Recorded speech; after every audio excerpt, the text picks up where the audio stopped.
The Kenmore 84 has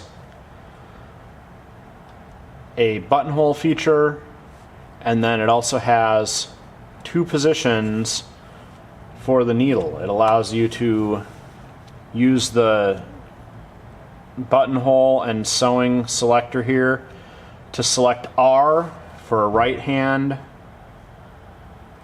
homing, C to center your needle for center homing, and then rotate around to the forward and reverse buttonhole feature. The manual does not give any mention of the R feature, and doesn't even make it clear that you need to have the machine set on C or R for regular threading or regular sewing, but it does change the patterns of the cams. This cam is the same cam, but with center. It stitches along and then makes a bulge, and then from R for right it stitches along and makes a crescent shape.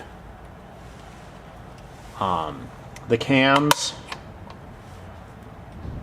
you set the zigzag to maximum width and put the cam in. There's 4 drive pins on many of the cams, but the blind hem only has 2,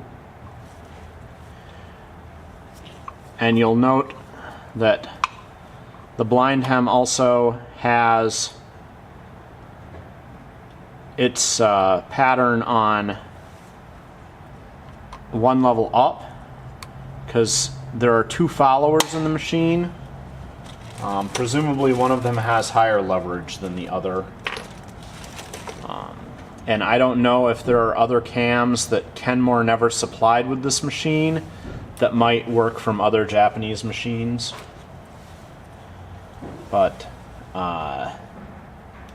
the blind hem, and like many machines, if you set it for full width zigzag, it always zigzags regardless of the cam that you have installed.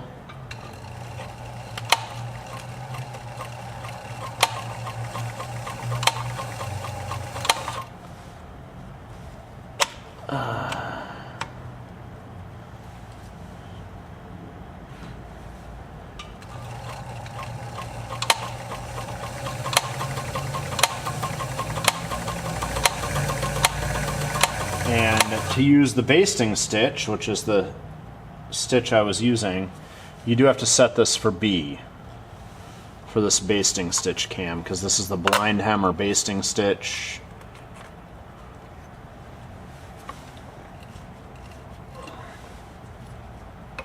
Or blind hem rather. You do have to set for B for blind hem to get the blind hem cam to work properly.